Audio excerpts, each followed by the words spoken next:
on Memhem Alf. That's right. Okay. So we are going to start from Memhem Aleph to two dots. Before I start, I just want to announce that today's broadcast is being sponsored by Rav Mechi Wurzberger and his wife Leila Nishmis, his brother Yosy, whose baby Merchite was on Tzoyim Gedalia, and his name is Yosef Aryeh Olav Shalom Ben Yivad Olachaim Tovim Eliezer Aaron Halevi, and the engagement of his son Shmuley to Chalin the Judas, and to the Mekayim the Tzedakah portion of the Tshuva Tefillah Tzedakah Mavir Nesrei Agzeira. Okay, so let's get started. So the Mishnah was an interesting, had an interesting comment. It said that if you go for a Dvar Mitzvah and you have to leave the Tchum because of a Dvar Mitzvah, and then you find out in your travels for the Dvar Mitzvah that your Dvar Mitzvah is no longer relevant, then you're, instead of being stuck in your Dalet Amos like you would be if you just left the Tchum on your own, the Chachamim give you 2,000 Amma from where you are. So in other words, you're going to be Koine Shvisa where you are out there. And then the end of the Mishnah says that if you went Lahatzil, then Chojin Lamkoimon. So simple Pasha the Taich is Chojin Lamkoimon means you can go home. That would be Pasha Pshat. So let's see what the Gemara says. The Gemara doesn't end up that way. In fact, if I feel Tuva, even more than the 2,000 Amas that they give somebody who's going, let's say, to say Eidus of Kiddush HaChodesh, or someone, a midwife is going to help a child be born, they only get 2,000 Amas from wherever they park. It seems like this Yoitz and Lahatzel, whatever they are, they get more than that. The Amr Reisha, but the Reisha just said, Alpayim Mama V'Suloi. And they're also the Var Mitzvahs that they're talking about over there. When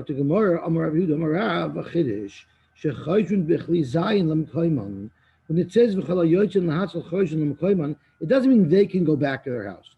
They're also limited, just like the other people that travel for Dvar Mitzvah, they're also limited to be stuck where they are and have a radius of 2,000 amas. However,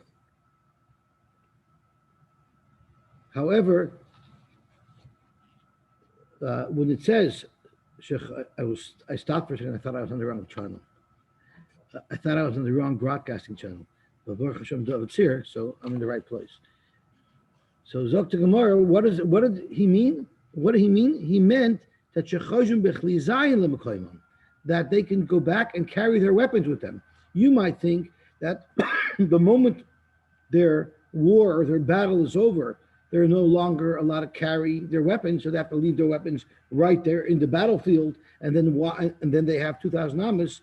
Zok to Gemara, no, they can bring their weapons back in with them.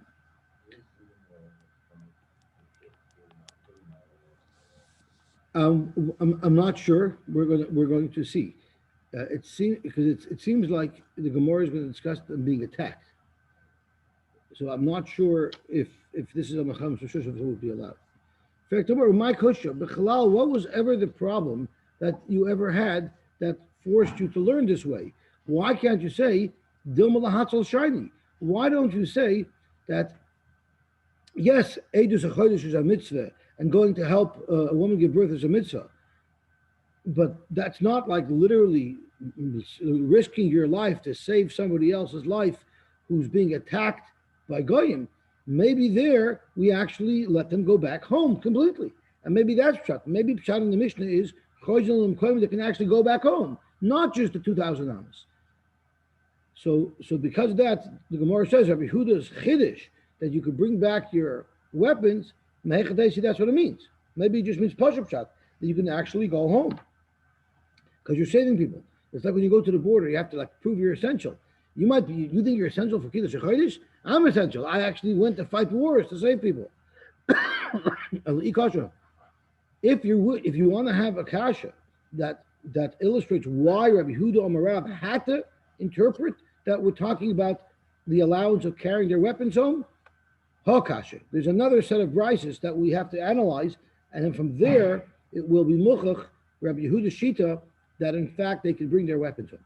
Titnan, Berishoina, Lehayu Zozan Misham Kalayim Kulay. Originally, when it came to Edus of Kiddush HaChodesh, if on the way they found out that their Edus was redundant, they would have to remain exactly where they were in that Dalet Amos. They had no allowance at all. And they were stuck in that Dalet Amos for the rest of the day.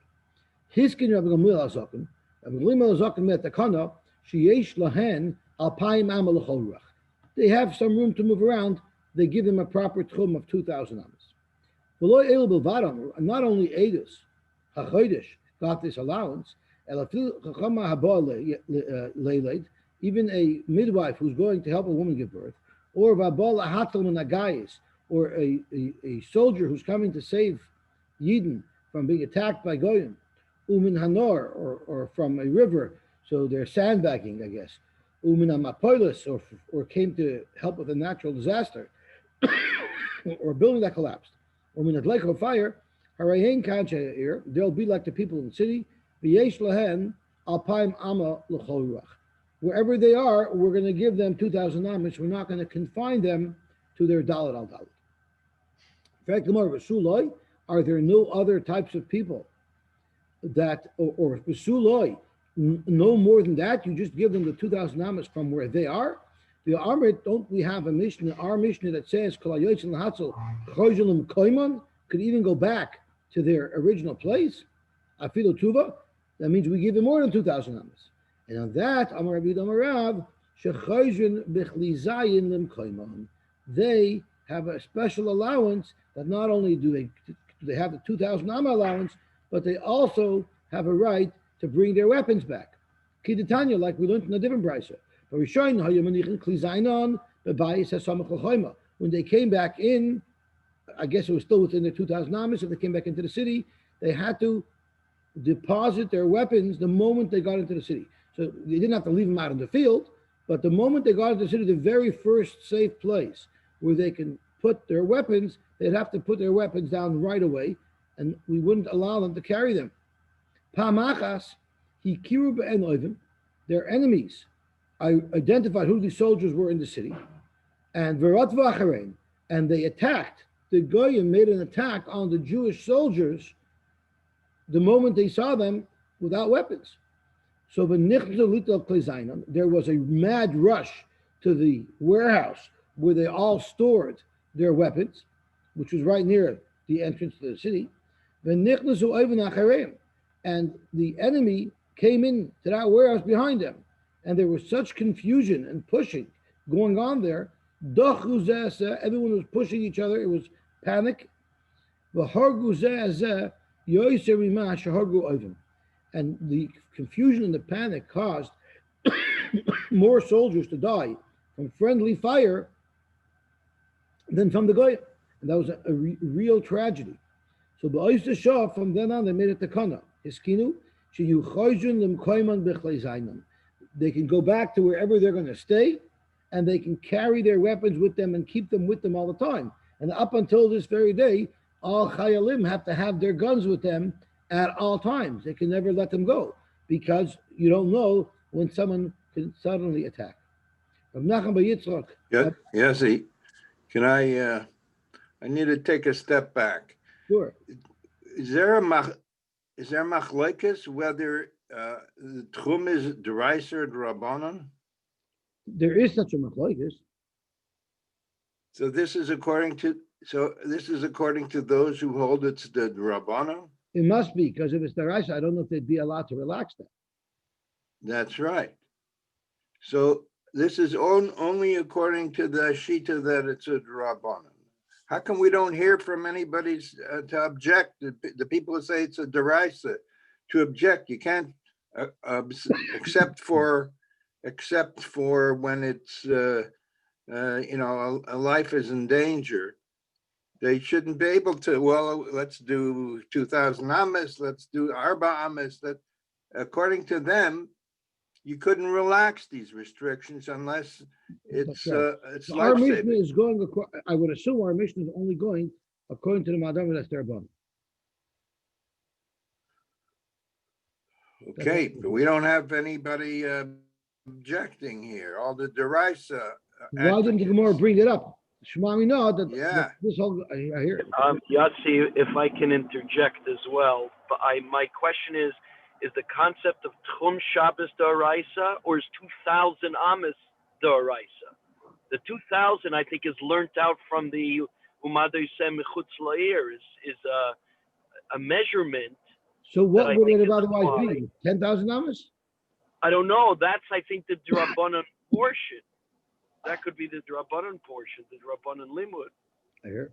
I don't know. I don't know what the exact measurement. The concept of Tchum is D'Oraisa. How much and how much to be able to do in it is up to Drabanan. I'm just trying to answer why the D'Oraisas aren't piping up.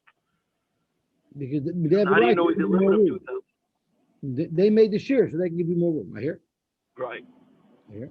Good, all right. So, Yeah, but it could turn into according to the derises,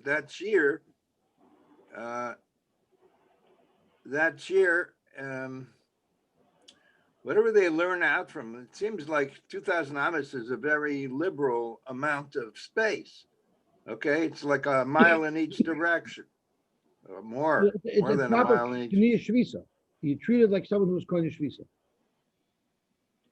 Right, The Chaim right. Shvi So I'm sorry, what? how do you relax that according to the derisive people? I don't know. I don't know. That's why I thought it was low according to what was there above him. So Chaim Shvi wants to make a ha'ara. I can't hear him. I'll repeat it.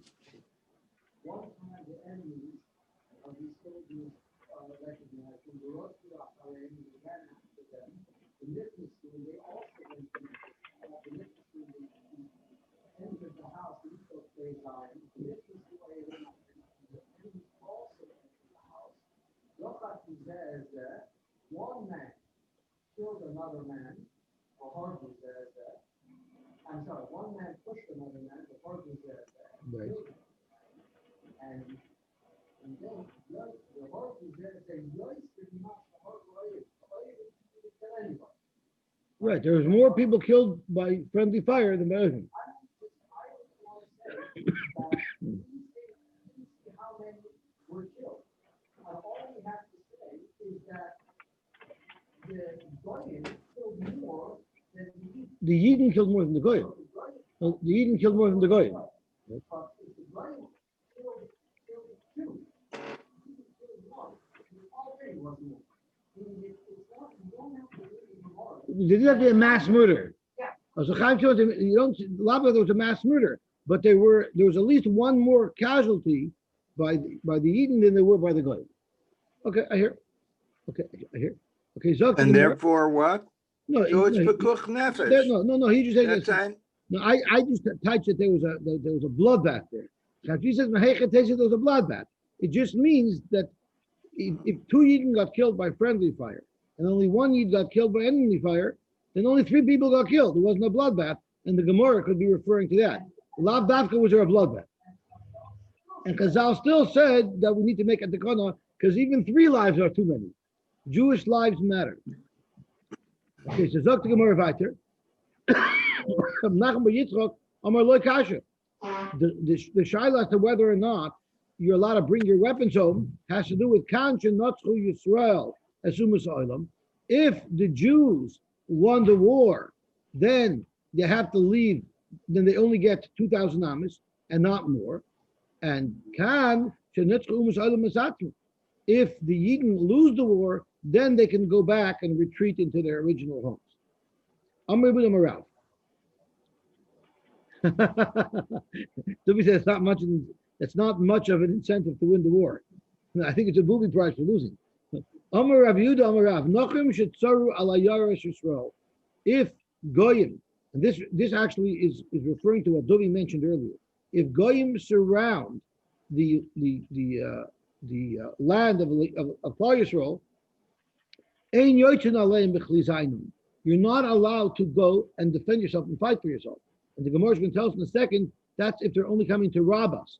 They're not coming to hurt us. The ein mechal nalen is a Shabbos. You're not allowed to be mechal Shabbos to attack them. Tanya mihachi, nochim shetzoru ala yaresh Yisrael. I'm just filling in the pulu. And Yoitzin Aleim B'Chli Ven Mechalon as a Shabbos. But Bamedavar Mamur, when do we say you're not allowed to proactively attack them? Is Gishabol, is Gemamoin. They're only coming because they want to collect money from us.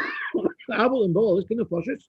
If their intent is to attack us physically, then Yoitzin Aleim B'Chli they're allowed to start a defensive war like they did in 67.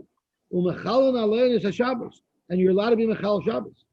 And Ube'ir Asmucha L'Sapor. And what about a city, a Jewish city that's on the border, right? They're the frontier of they're right near the Goyim, so they're the first city to get attacked. In that city, even if they came just because they wanted to steal straw from us, there they're allowed to attack because they're right on the border and they have to remain very strong because if the Goyim get through their blockade, then they have free reign of the Jewish lands. Amar of Yosy Bar Ben Yumi, Amar of Nachman, Ubavel, Ki'ir HaShemuch L'Sapar. The country of Bavel is like a city near the border, and which city in particular in Bavel is the city that's right there, up against the Goyish settlements, is V'Targuma Nahardah, and it was explained that the city that we're referring to is the city of Nahardah. Nahardah was sort of a border town. It was the edge of the Jewish neighborhood, and then right after that is where the Goyim lived. So therefore, it was extremely important that Nahardah be very protected. So if Goyim even got close for whatever reason, the Yidden would be allowed to lash out at them and attack them on Shabbos. Dorsh Rab Dustoi, the Minbiri. It says in the pasuk, David Lamar. David was told, it was reported to him, the Pelishtim are fighting with us in Keilah, they're attacking us. The Hamish Shoisim Esagronos, and they're destroying, they're pillaging the granaries. They're attacking us, our money. Tana, we learned, Keilah Ira Smucha L'Sapar Haisha. Keilah was a city, a Jewish city that was right up against where the Goyim lived, the Pelishtim. The Haim Leibo Elalis Getevim Vakash. And the Pelishtim were not coming to attack us, to hurt us. They were just trying to steal our Tevin and Kash. Or at least to vandalize our Tevin and Kash. And what did it say? How did David respond to hearing that news? It says, Vayishal David Bashem Lemar, Ha'elech, Vikesi Pelishtim Ha'elech. Shall I go attack them? Vayoyim Hashem al David Leich, Vikisa B'Pelishtim. Go hit the Pelishtim, and you will save the city of Keilah. What was the question that David HaMelech was asking of the Rebbeinu Shalom, of the Urim V'Turim? If he was asking whether or not it's mutter for him to go attack them on Shabbos, he had the ultimate bezdin, the bezdin of Shmuel. You don't need to ask the Urim V'Turim halacha shayla. He could have asked the bezdin, and they would have told him he's allowed. Shmuel was dead. At that time, Shmuel was dead? Yes, he died before Shaul died. Oh, so I guess it means just his Bezdin was there. Yeah. Oh, so his Bezdin was there. So he could have asked the Bezdin, and he didn't have to ask the Urim V'Turim. Ella, what he wanted to ask the Urim V'Turim was, he asked the Urim V'Turim, I want to go attack the Pelishtim. Am I going to win? It's geschmack when you could confirm in advance of a war that you're going to win. That's a pretty good thing.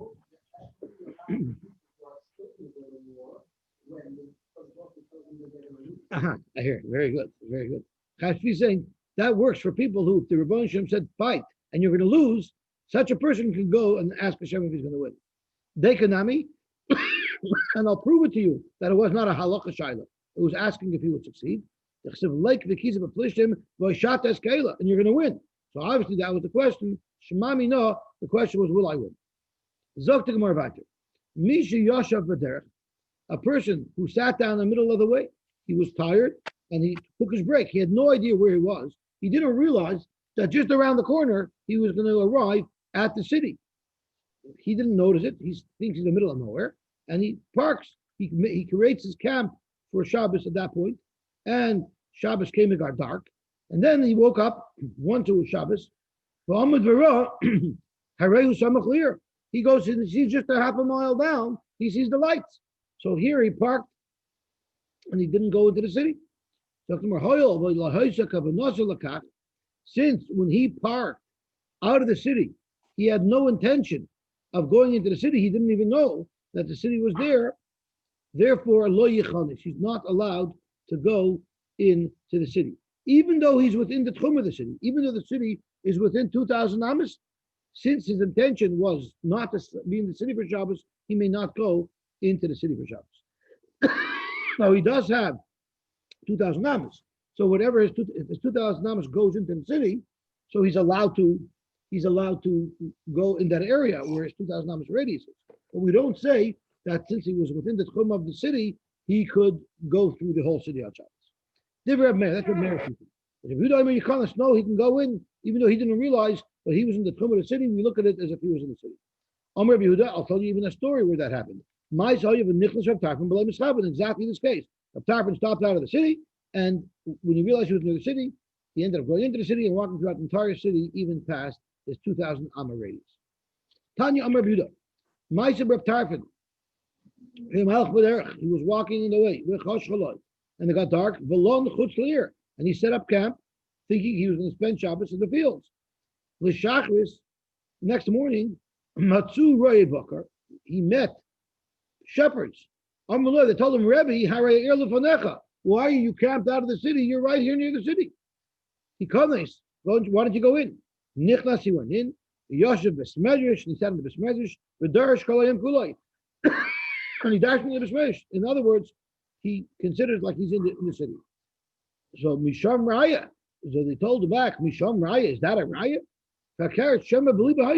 Maybe Rav Tarfon always knew, and he was always intending to go into the city. That's number one. And two, or even if not, maybe the Besmedrash that he went to was within 2,000 amma radius, and that's why he went into the Besmedrash. But you don't have a raya that he considered himself like he was in the city and that he can walk through the entire city. Again, a person was tired, it was late, he stopped, he camped. And he didn't know that it got dark. So what happened is he slept through Ben Hashmoshes. He was in the middle of the road. He was not near anything. He was in the middle of the road, and he slept through Ben Hashmoshes. And then he wakes up. But he didn't consciously know, we learned this mission already, he didn't consciously know that Shabbos was coming. So the question is, can you be Kodesh Shvisa? If you're Kodesh Shvisa, then you at least get the 2,000 amma radius around you. But if you're not Kodesh Shvisa, then you're stuck to your Dalet Amos. So the question is, since he was sleeping at the time where he needed to be Kodesh Shvisa, does he have 2,000 amas? Do we consider it like he was Kodesh Shvisa? Or do we say since he was sleeping, he was not Kodesh Shvisa, and he's treated like somebody who's out of his tchum and only has 4 amas? So me, he was Kodesh Shvisa, and he has 2,000 amas all the way around. Well, that's the shaila if you have to have kavanah. That's precisely the shaila. And since he was sleeping, he couldn't have that kavanah. So Divrei Rabbi Yechon Benuri, he holds you don't need to have kavanah. But the Chachamim ain't el arba amis. They only have arba amis because Rashi says hoyel v'yoshan hoya. Since he was sleeping, lo nischaven likna shvisa. So you actually have kavanah to be kodesh shvisa where you're staying. Rabbi Eliezer Aimer, v'hu b'emtzon. This 4 amis that the Chacham give, it's not a radius of 4 amis. It's a radius of 2 amas. So he has 4 amas, meaning from end to end. Rabbi Yehuda has an interesting story. He doesn't say you have a radius of 4 either. Either you can go 4 amas in any direction, but that's all you got. The 4 amas, you can just pick any direction you want to go. Rabbi Yehuda, once you decided to go 4 amas to the east, you can go back to your original starting point. You have that 4 amma area, but you cannot go even 1 step to the west.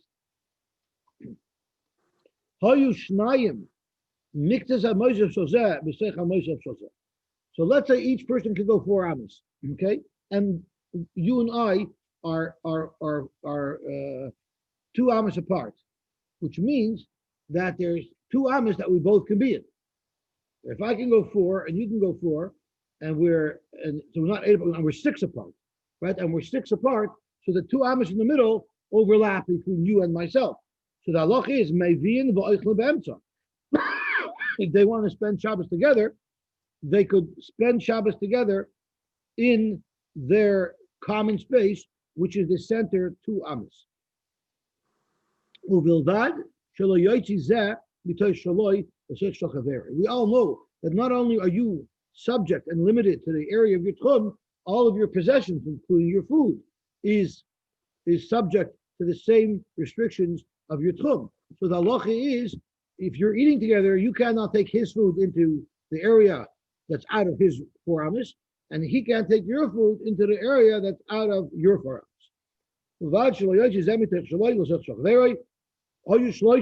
What if there are three people? What if there are three people, and the guy in the middle had some overlap with the guy on the right and the guy on the left, but the guy on the right and the guy on the left had no overlap at all.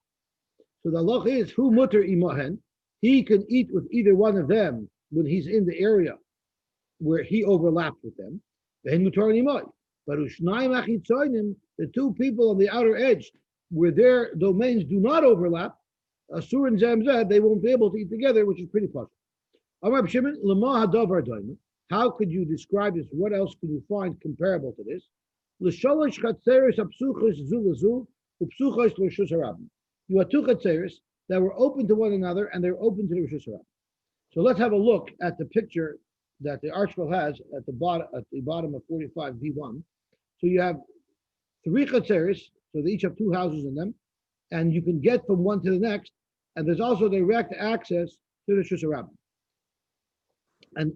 And they didn't all make an Erev together. What happened was, Erevu Shtayim Im Hamtzayis, if each one of the two outer chatzeris made an Erev chatzeris together with the center one, so then he mutaris imahen, they mutaris imah.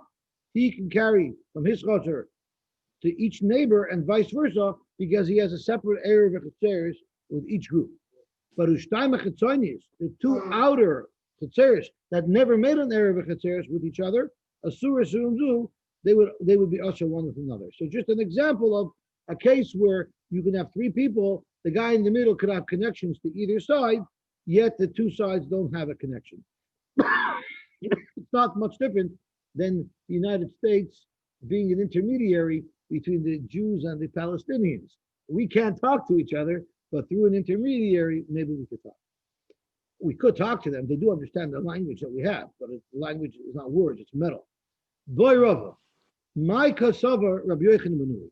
What is the sheet of Rabbi Yochanan ben Nuri? Rabbi Yochanan ben Nuri says, even though I'm sleeping, when Shabbos comes in, I'm still koinish shvisa, and I have 2,000 amos. So Zoktamar, he probably holds misvar kasavar. He must hold that chefse hefker koinish shvisa. No kavanah is required to be koinish shvisa. So therefore, just like a sleeping man could be koinish shvisa with no kavanah, so too any object of hefker, if it's somewhere where Shabbos comes in, an object can't have kavanah, but it will also be koinish shvisa. Meaning, if you're walking down the street and there's an object that's in the street that's hefker, you're not allowed to move it out of its 2,000 amma radius. It also has its own place where it's allowed to be. Ubedinu the liflag b'kelim. Really, the machloikis between Rabbi Yochanan ben Nuri and the Chachamim about whether or not you have to be aware at the time of Ben Hashmoshes, that machloikis could have been by kelim, because what's the difference between someone sleeping or a kelim? The reason why the Tana decided to exhibit their machloikis by a human is to show how machmer the Rabbanan are. The Avagav, the Ikonomer, you might be able to argue that a human, even when he's sleeping, is still better than an object. Because Hoyel V'Neyar, Kana, since when he's awake, he could be kind of, he can have das to be kind of Shvisa. Yashanami Kana, so even though he's sleeping, since he has within himself the ability to be able to have Kavana, therefore he's kind of Shvisa, Kamashlon Deloy, that it doesn't make a difference what his potential is. If right now he's sleeping, Zog der Rabbanan, he's not mechavin, he's not kind of shvisa, he's no different than an object. Or you could say, Kosover Rabbi Yochanan ben Nuri, the Alma Chefze Hefker ain't kind of shvisa. Maybe Rabbi Yochanan ben Nuri holds that the Chefze Hefker don't have a kiddush shvisa. and therefore they're stuck within their 4 amas. And the only reason why over here Rabbi Yochanan is Mekel is Hoyel B'Neir Kana Yoshanami Kana. So the question is, Rabbi Yochanan ben Nuri, does he hold Chepte Hefker are Kana Shvisa, and therefore they can move around 2,000 amas, or do you say that Rabbi Yochanan ben Nuri also agrees that an object wouldn't be Kana Shvisa, however, only a human will be Kana Shvisa because he has intellect, even though right now he's not conscious. So Dr. Muhammad Yosef, Tashma, Kishamim Sheyardu Me'erev Yom Tov. Rain, if it rained Erev Yom Tov, rain is very valuable, it's drinking water. The halach is, Yesh Lahem Alpaim Amma L'Cholra. This rain, wherever it lands, could move 2,000 amas. So if you're within 2,000 amas of that water, you're allowed to take it and drink it. But the Yom Tov, if it rained on Yom Tov, then Harei Hein Kiragle Kol Adam. Then Rashi says, since they weren't parked bein hashmashos, because it only rained on Yom Tov, correct. Therefore, it was not Kohen Shvisa, and therefore a person could take it wherever he wants. So the question is, does the object retain its own Shvisa, and therefore it's limited, or whoever comes and takes it, it becomes theirs, and then it becomes limited to the person's radius. Is rain what? It's a beautiful kasha. The Gemara asked that question as well. Excellent. So do a beautiful kasha. Why isn't rain on Yom Tov Noilad? It should be Asher Al Noilad. So the Gemara actually asked the kasha, the beautiful kasha. Zok the Gemara. If you're going to say that Rabbi Yochanan ben Nuri Shita is not only a human sleeping is Kohen Shvisa, but even Chepte Hefker are Kohen Shvisa, then this brisa makes perfect sense. Hamani Rabbi Yochanan, it's going according to Rabbi Yochanan. So if it rained Erev Shabbos, it's Kohen Shvisa. But if it rained on Yom Tov, right before Yom Tov, it's Kohen Shvisa. If it rained on Yom Tov, it's not Kohen Shvisa. But according to the Rabbanon, even if it rained before Yom Tov, it's not Kohen Shvisa. Because the Rabbanon holds a sleeping person and Chepte Hefker are not Kohen Shvisa. If you're going to hold that even Rabbi Yochanan ben Nuri agrees that Chepte Hefker are not Kohen Shvisa, and Rabbi Yochanan ben Nuri's halacha that a sleeping person is Kohen Shvisa is only because he's a human, because he could wake up, well then Hamani lo Rabbi Yochanan v'lo Rabbanan. Who in the world, how are you going to explain why if it rains Erev Yom Tov, that it's limited to 2,000 amas, how is it Kohen Shvisa? Nobody seems to hold that an inanimate object that can be Kohen Shvisa.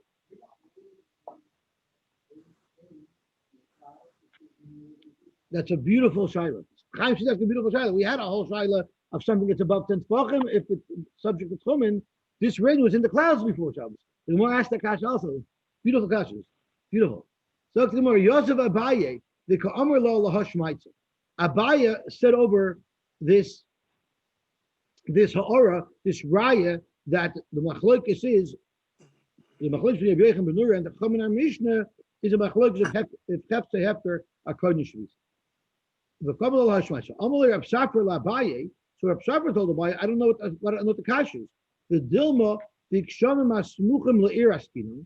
Maybe this rain was rain that rained right near the city, and therefore V'anchi Oisa Ha'ir Daita Malayu. And these people in the city already had das to on Erev Yom Tov already. They had intended to go use that rain, and since they intended to use that rain, we say it belongs to the people who are going to get the rain, and therefore it's their tchum. So maybe this has nothing to do with our shaila. Maybe this has nothing to do with our shaila. Maybe it's all because the people of that city have das to be koining that rain. I don't know exactly how they're koining it, but once they have das to gather it, so now it's subject to their own tchum. It's not mistaber to say that that's what's on the price. It's not bor shel yochid, karagla yochid. A bor that belongs to a yochid, of course, it belongs to him, and therefore, whatever his tchum is, that's going to be the tchum of the bor. Which means the water from the bor has to be within his area where he's allowed to go. Karagla Ishair. And if it's a bar that belongs to the city, a communal bar, then it's also limited to the tchum of that city. Vishal Oile Babel, and people who are coming up from Babel to Yerushalayim, meaning they're in the wilderness, it'll all be totally in the person who fills it up. And Rashi says, the whole miladef kera, anything that's hefker like this water, man de magbalei kani, whoever takes it is kani. If I am kani the water, and then I give it to Chaim Tzvi, since I took it, it's still subject to my tchum. Alma, what you see from here is miladef kera ain't kani shvisa. You see that something that's hefker is not kani shvisa. The haraya, we say it's karagla hamamalei, and we don't say it's kani its own shvisa. So that's one brisa. The Tanya, we looked at another brisa, bor shel shvatim, a bor that belongs to shvatim, yesh lem alpayim amma l'chol ruach. It has 2,000 amos, which means it is kani shvisa. It's limited to its own. So we have one brisa that says that water in a bor is kani shvisa, and we have another brisa that says it's not kani shvisa, and it's subject to the tchum of whoever drew it. Koshin hadodi, is this not a steer? Elav shemamina, ha Rabbi Yochanan ben Nuri, ha Rabbanon. The only way you can explain it is that there's a machloikus whether or not a chayfetz, an inanimate object, to be kani shvisa. When they came to Rabbi Yosef, Amar le hachik Amar Rab Shafra, he said, this is Rab Shafra asked me that Rab Shafra wanted to suggest that B'kshama smuchen le'ir, and I answered him with the steer in the brises to prove that there has to be a machlokes between whether or not a chayfetz can be kani shvisa. Amar le, so Rabbi Yosef told who was Rabbi Yosef talking to? It was Abaye, right? Abaye told Rabbi Yosef over the conversation he had with Reb Shafra. So Rabbi Yosef told him, well, you could have told him a better answer.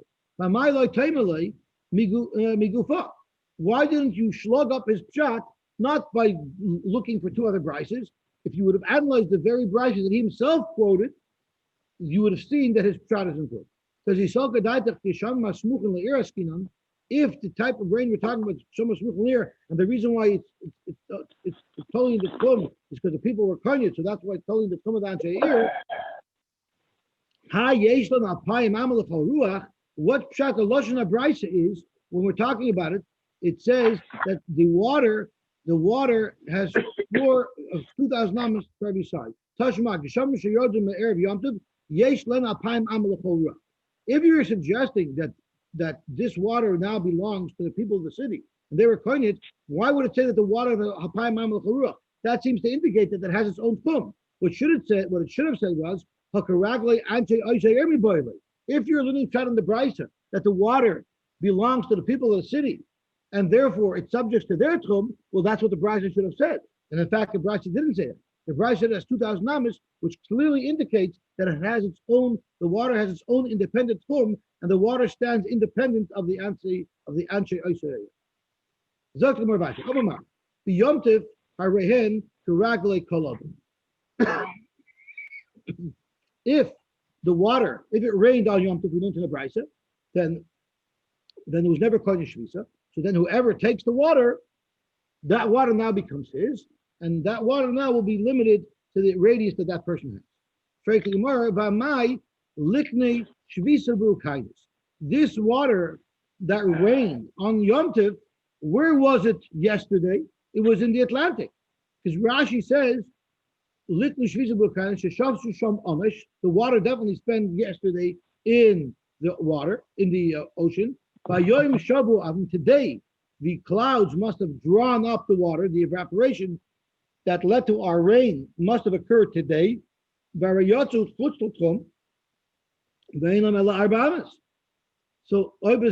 shouldn't be able to move this water at all. Say this water was in the Atlantic Ocean yesterday when Shkia came.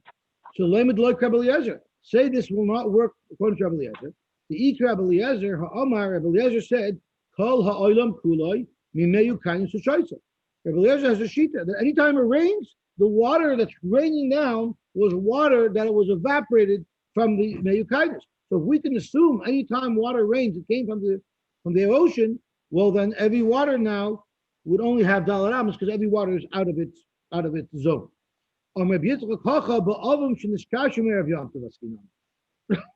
These clouds didn't form today. These clouds were already formed yesterday. They were already formed yesterday. So therefore, they were not in the Yukanis anymore. How do you know that? Maybe the clouds that you saw yesterday are gone, and the clouds that are causing rain today are from the Yukanis from yesterday. So he actually saw the shape of the cloud. I guess he assumed they didn't change shapes, and he was able to identify that the cloud that was raining today was the same cloud that was already there yesterday, meaning the water was never Shabbos yet. It was not Shabbos kindness. And therefore, you have 2,000 amos with this water, or according to the Raglai, the people who get the water. The boys have a suffix to the in fact, it's a suffix. It might be Shabbos in the kindness, or maybe not. Maybe this water evaporated yesterday. We don't know. But the suffix to the lahakel, and again, David, this highlights that we're assuming that Chumen is the Rabbanon, because this thing will remain a suffix to Rabbanon, since it's a suffix. If this water was Shabbos in the kindness yesterday, or if it was never Shabbos, it was in the cloud yesterday, therefore the suffix we're allowed to use it. I don't understand. Even if it was evaporated yesterday, it was in the sky, so then that's its makom shvisa. So weiter, when it rains, it should only be allowed to have 4 amos. Tivshep minei, should we bring a rye from here? This should prove that there's no tchumen l'mayla mayud, because otherwise it would have been kodesh shvisa up there in the clouds. It should have been kodesh shvisa in the clouds. And I think this is what Davi mentioned. Davi mentioned noila. Let's say that there are tchumen in the oven. But umaya be'iva mivla bli. Rashi says when water is in the cloud, it's not in water form. It's in vapor form. And it doesn't exist yet. But it couldn't be kodesh shvisa because the water was not yet in liquid form yesterday. It was just absorbed within the cloud, and therefore it would not have been kodesh shvisa. So technically, it could be kodesh shvisa above 10, maybe. However, water in a cloud, which is not water, is still vapor, that would not be kodesh shvisa. Now the Gemara has to be discussed. If it was water vapor yesterday, and it only became water today, kol sheken, it should be also to use this water, the havel noilat. That was the discussion. This water wasn't there yesterday. That's Siri. Ella, what you have to say is my above a main 90. Really, the water's in liquid form inside a cloud. It's bouncing around in liquid form, and therefore, it's in existence. There's no problem of noilat. So hash the who kind of stamina. Don't ask me a kasha that this was kodesh shvisa yesterday in the ocean. My kindness not be made in 90. The water into the kindness is moving around. Since it's moving around, it cannot be kodesh shvisa. It's just like we said a person in a ship. Remember we said a person in a ship is not kodesh shvisa anywhere because he's never in one place. So to water in a cloud and water in the kindness, we're never kodesh shvisa. And since they're never kodesh shvisa, when they rain and you get the water, it's subject to whatever your tweets. And I guess we should stop here. Go ahead. Go ahead. What?